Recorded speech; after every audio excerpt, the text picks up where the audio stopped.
Fala pessoal, eu sou o Rodrigo Eng e esse é mais um episódio do podcast do Layup, informação de bandeja sobre a NBA, em parceria com a Rádio Sport Clube, que você pode ouvir em radiosportclube.com ou no seu smartphone usando o aplicativo Radiosnet, disponível para iOS e para Android.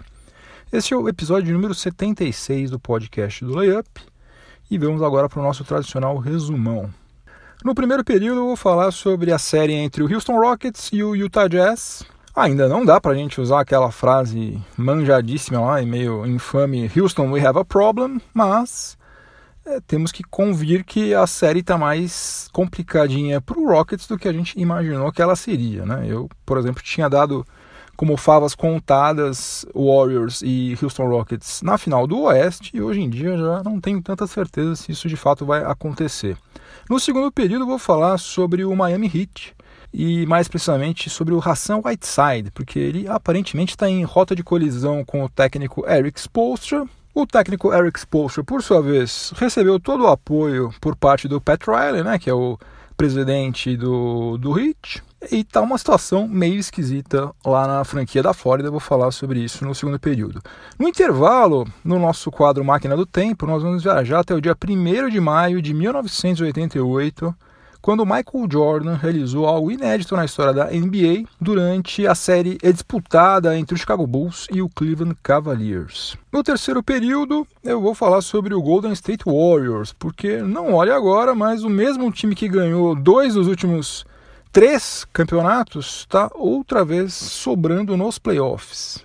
E no quarto período eu vou falar sobre o Phoenix Suns, que está de técnico novo, o sério Igor Kokoskov, que está apenas esperando o término da participação do Utah Jazz nos playoffs, que certamente ele espera que demore bastante, né, para que isso aconteça, porque ele é assistente técnico lá, ele é assistente técnico do Quinn Snyder, e assim que o Jazz acabar da sua participação, ele vai assumir o cargo de head coach lá no Phoenix Suns.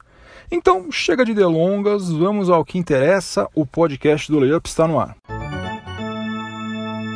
Eu não considerava a hipótese de que o Houston Rockets não chegaria às finais do Oeste, e eu continuo achando isso improvável que aconteça. Acho que o Houston Rockets e o Golden State Warriors farão as finais da Conferência Oeste. Só que depois do que aconteceu no jogo 2 contra o Utah Jazz, eu sou obrigado a rever um pouco os meus conceitos, até para ser justo com o que o time de Salt Lake City está fazendo nessa pós-temporada. Para quem não viu o jogo e nem leu o que eu escrevi lá no layup.com.br, eu vou dar uma pinçada aqui nos pontos que eu achei os mais interessantes, os mais relevantes a respeito desse jogo 2 entre Rockets e Jazz. Primeiro de tudo, o Jazz venceu por 10 pontos de diferença em pleno Toyota Center. E não sei se você se lembra, mas o Houston Rockets teve a melhor campanha como mandante na fase regular, ao lado do Raptors, e ele perdeu agora a primeira partida em casa nesses playoffs, né? Consequentemente, perdeu também a vantagem do mando de quadra, né? Se o Jazz vencer todas as 3 partidas na casa deles, né, lá em Salt Lake City, o Jazz vai eliminar o Houston Rockets. Que mais? O Donovan Mitchell, ele não marcou 50 pontos, 60 pontos, não fez uma atuação espetacular, né? Aliás, ele estava meio de mal com a cesta, né? Se destacou mais pelas assistências e pelo putback que ele fez ali, sensacional, mais ou menos na metade do quarto período, do que pela pontuação dele, né? Então, Mitchell, obviamente, é um problemaço, né? Já provou isso quando ele está com a mão quente, mas também ele provou que ele tem repertório para contribuir ofensivamente, fazendo outras coisas também, né? Principalmente assistências. Aliás, nas 79 partidas na fase regular e em todas as anteriores, nesses playoffs, ele não tinha feito mais do que 9 assistências nenhuma vez. E dessa vez ele fez 11 assistências, né? Aliás, é um recorde para qualquer calouro do Jazz em playoffs, isso aí. Um outro recorde do Jazz nesse jogo aí, quem fez foi o Joe Ingles, que ele marcou 27 pontos, convertendo 7 bolas de 3 pontos, né, que é um recorde também da franquia do Jazz em playoffs. E embora o Jazz não tenha o mesmo poder de fogo quando o assunto é chute de 3 pontos, eventualmente também ficou provado que eles podem fazer um belíssimo estrago na defesa do Houston Rockets, né?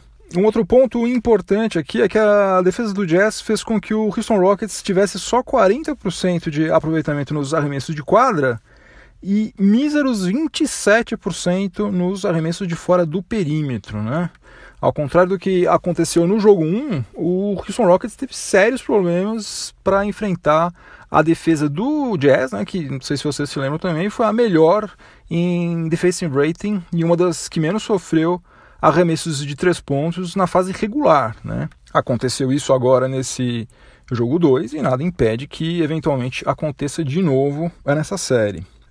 Outra coisa, James Harden e Chris Paul combinaram para 55 pontos. Né? Foram 32 pontos do Barba e 23 do CP3. Ou seja, o Houston Rockets perdeu em casa, apesar de suas duas principais estrelas terem atuado bem, né? Os caras marcaram 55 pontos juntos. Não é questão de que eles tenham sumido no jogo, não. Jogaram bem até. O único grande problema do Houston Rockets foi que eles não conseguiram matar a bola de fora. Mas, tirando isso, foi tudo bem. E mesmo assim perderam o jogo. O Houston Rockets cometeu 7 turnovers somente, né? Então, enfim, tudo isso aí são pontos aí que realmente eu acho que o Mike D'Antoni deve estar um pouquinho mais preocupado com o que pode acontecer daqui para frente. E é bom ele ficar mesmo, porque realmente esse time do Jazz é um time interessante, né? Coletivamente muito forte, defensivamente também.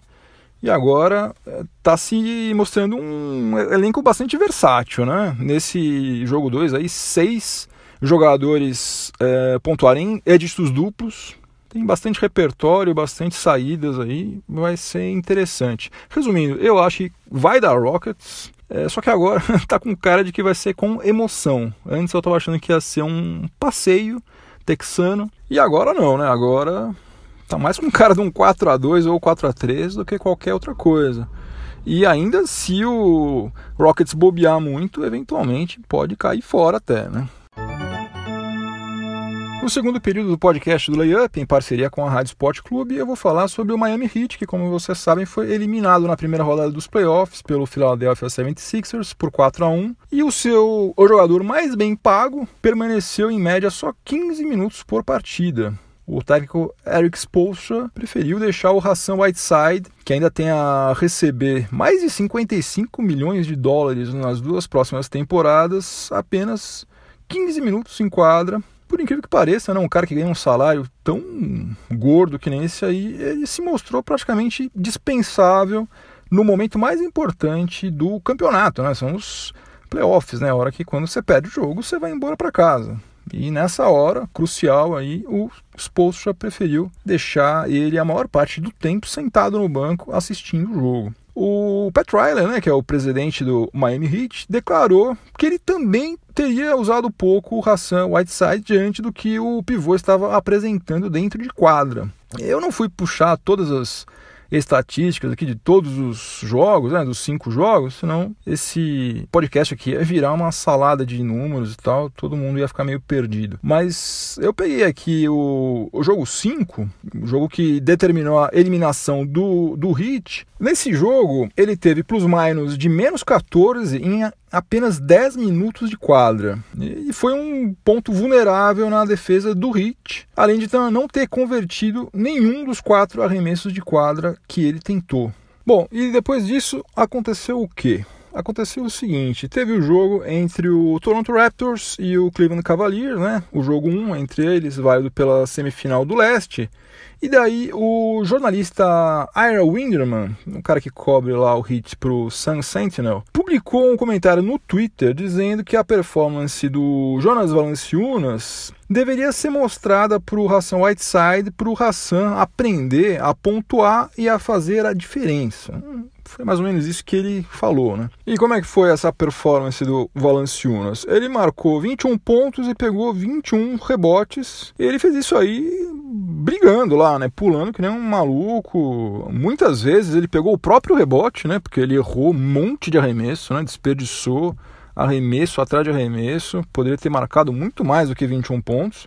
Mas enfim, o cara tava se matando lá, né? Tava dando sangue. Então era isso que o Winderman tava dizendo, né? Porque o Whiteside tem estado com uma preguiça, né, em quadra, que realmente não dá pra gente entender direito. Daí um ilustre desconhecido, não faço ideia de quem seja, respondeu a esse comentário do Winderman dizendo que o Whiteside fez a parte dele, mas que o Spoelstra não armou jogadas para ele finalizar e nem deixou ele mais tempo em quadra como o Erik Spoelstra tinha prometido. Eu não sei se ele fez algum tipo de promessa nesse sentido, talvez esse cara que comentou saiba, eu sinceramente não estou sabendo disso. Mas, beleza, até aí nada demais, afinal, né, mídias sociais, aí cada um escreve o que quer, comenta o que quer, responde o que quiser, pode falar as coisas mais inteligentes do mundo, as mais groselhas também, isso aí, cada um é o editor de si próprio, né, essa é a magia e também a desgraça das mídias sociais. O problema é o seguinte, por que eu estou falando tudo isso? Eu estou falando tudo isso porque o perfil oficial do Hassan Whiteside curtiu esse comentário criticando diretamente o Erik Spoelstra, que é o técnico dele, né? Ou seja, ele assinou embaixo essas críticas ao técnico dele. Bom, desse bafafá todo aí, acho que tem 3 coisas que estão bem claras, né? A primeira delas é que o Toronto Raptors não tem jogada especial nenhuma para ficar dando bola para o Jonas Valanciunas, como esse desconhecido comentou e como o Hassan Whiteside concordou, né? O que aí acontece é que ele se movimenta para ficar livre, né? E ele tem brigado muito mais pela bola nos rebotes do que o Whiteside, né? Como eu já falei, ele pegou um monte de rebote ofensivo, né? Ficou pulando que nem um louco lá. Uma outra verdade aí que tem que ser dita é que o Hassan Whiteside não chegou 100% fisicamente para disputar os playoffs, né? Não sei se faltou dedicação por parte dele na recuperação, né? Ele se contundiu na fase final, lá na reta final da fase regular e não sei, talvez ele tenha jogado sentindo dores, não sei, mas o fato é que ele não jogou com a mesma energia que a gente está acostumado a vê-lo jogar. E também, por outro lado, é fato também que faz tempo isso, né? Não foi somente agora, né? Essa última temporada toda dele, ele esteve bem abaixo do que ele pode render, né? E a terceira verdade, acho que é a mais importante de todas, principalmente para quem torce para o Heat, é que se a franquia conseguir passar o Whiteside para frente nessa próxima off-season, eu tenho certeza absoluta que eles vão passar, até eventualmente se eles tiverem que sofrer algum prejuízo aí financeiro, tal, sei lá, fazer alguma troca que não seja das mais interessantes, tal, mas se eles conseguirem se livrar dele, eu tenho certeza que o Pat Riley vai fazer isso, porque nessa free agency agora, a gente pode ter simplesmente LeBron James, Kawhi Leonard, DeMarcus Cousins, Paul George, né? É muito nego bom aí dando sopa para você estar tendo que gastar 25 milhões de dólares com o Hassan Whiteside jogando desse jeito, né? Então, eu acho que até por uma questão de não desvalorizar o ativo que eles têm, publicamente eles vão ficar falando, não, Hassan Whiteside, a gente tem um projeto para ele aqui, ele vai ficar aqui durante 50 anos, Hassan Whiteside é o nosso homem e tal. Só que eu tenho certeza que se pintar qualquer possibilidade de troca para eles se livrarem, eles vão fazer isso rapidinho.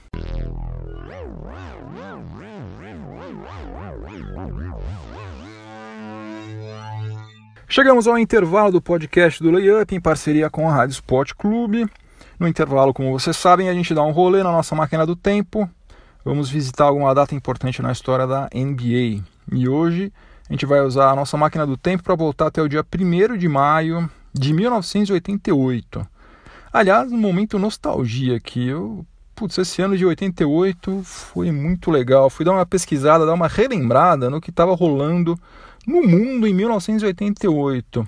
Eu achei o seguinte, um PC que tinha 30 megabytes de HD e tinha 516 kilobytes de memória RAM, era o top de linha para aquela época, custava cerca de $1.250. Naquele ano lá foram lançados os filmes Rain Man, né, com o Tom Cruise e o Dustin Hoffman, aquele filme Big, Eu Quero Ser Grande, com Tom Hanks, o Die Hard, né, da série, primeiro, né, da série Duro de Matar, com Bruce Willis, e aquele filme hilário lá, Um Peixe Chamado Wanda, com o John Cleese e o Michael Palin, os dois são do Monty Python, né, a Jamie Lee Curtis e o Kevin Kline.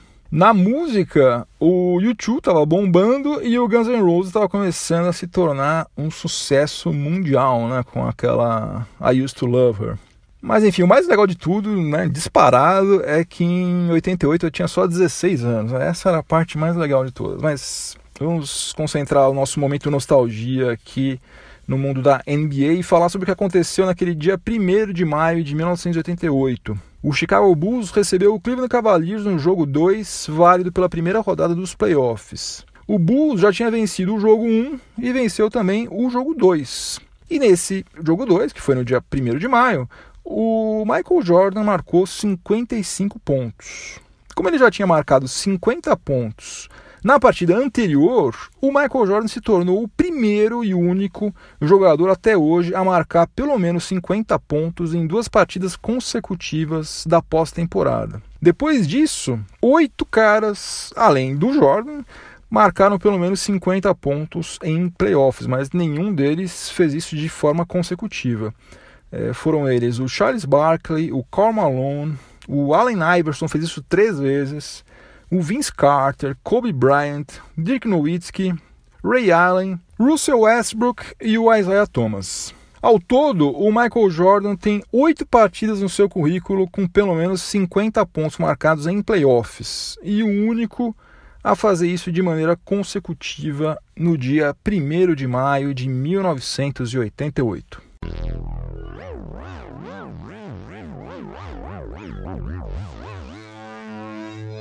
De volta a 2018, para começar o terceiro período do podcast do Layup, em parceria com a Rádio Sport Clube, eu separei este terceiro período aqui apenas para fazer uma constatação que aparentemente não tem muita relevância agora, só que conforme o que for acontecer nas próximas semanas, depois ninguém pode dizer que foi pego de surpresa. Então eu vou simplesmente levantar alguns números aqui para a gente ficar esperto, para todos nós ficarmos espertos.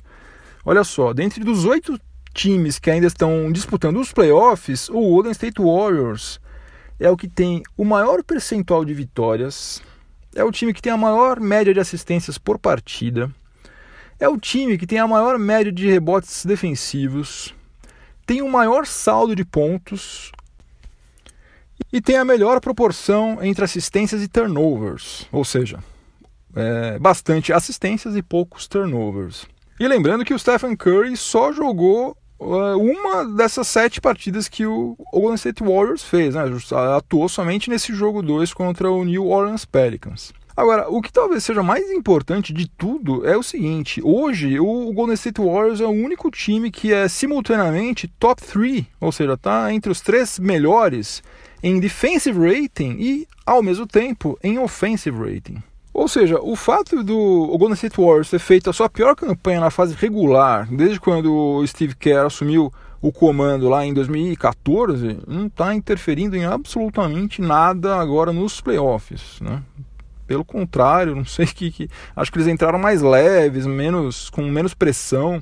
Essa história de você fazer a melhor campanha, de você ter que confirmar depois que você de fato é o melhor time, é meio complicado, né? O próprio Golden State Warriors sofreu com isso lá em 2016, fez aquela campanha excelente, melhor campanha de todos os tempos, e depois acabou tomando aquela virada histórica também pro Cavs, né? Tava ganhando de 3-1, perdeu por 4-3, né? Passou um vexame, passou um carão.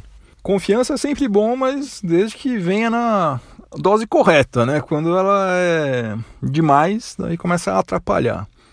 Mas enfim, isso tudo para falar o seguinte: pelo que a gente viu até agora, dentro de quadra, né, na pós-temporada, se a gente tem algum time que é favorito ao título, é o Golden State Warriors. É o time que está jogando melhor até agora. Eu sou um dos que torce para que a gente tenha uma final diferente esse ano, que não seja de novo Warriors e Cavs, já falei sobre isso aqui outras vezes. De preferência que não seja nem Warriors e nem Cavs, que os dois caiam fora e que cheguem outros 2 times, quaisquer, para o bem da própria NBA. Mas não dá para fingir que a gente não está vendo que o Golden State Warriors, dentro de quadra, está sendo o melhor time nessa pós-temporada. Tá com a melhor campanha, jogando mais redondinho. E, enfim, não vai ser surpresa nenhuma se o Golden State Warriors chegar pela 4ª vez consecutiva nas finais da NBA. No quarto e último período do podcast do Layup, em parceria com a Rádio Sport Clube, eu vou falar sobre o Phoenix Suns, que está de técnico novo. E eu não vou mentir, porque até ontem eu não fazia a menor ideia, a mais vaga ideia, de quem vem a ser Igor Kokoskov, o técnico que o Phoenix Suns anunciou ontem como o seu head coach. E eu não me orgulho disso, muito pelo contrário. Porque, apesar dele ter só 46 anos de idade e ter um nome que causou um acesso de riso de quase meia hora no meu filho de 12 anos, o Igor Kokoskov também tem um currículo invejável no mundo do basquete, né? E como eu presumo que você também não esteja muito familiarizado com a carreira do Kokoskov, eu preparei aqui um resumão aqui do que ele já fez. Olha só, ele começou como jogador na Sérvia, que ainda fazia parte da Iugoslávia, e ele era jogador promissor, não era um cara qualquer, jogava bem. Só que aconteceu o seguinte, ele sofreu um acidente de carro, um acidente grave, que impediu ele de continuar jogando. Só que, por outro lado, como ele era aficionado por basquete, o que ele fez? Ele começou já desde moleque a estudar para ser técnico. Já começou a trabalhar como técnico lá em Belgrado, com 24 anos de idade.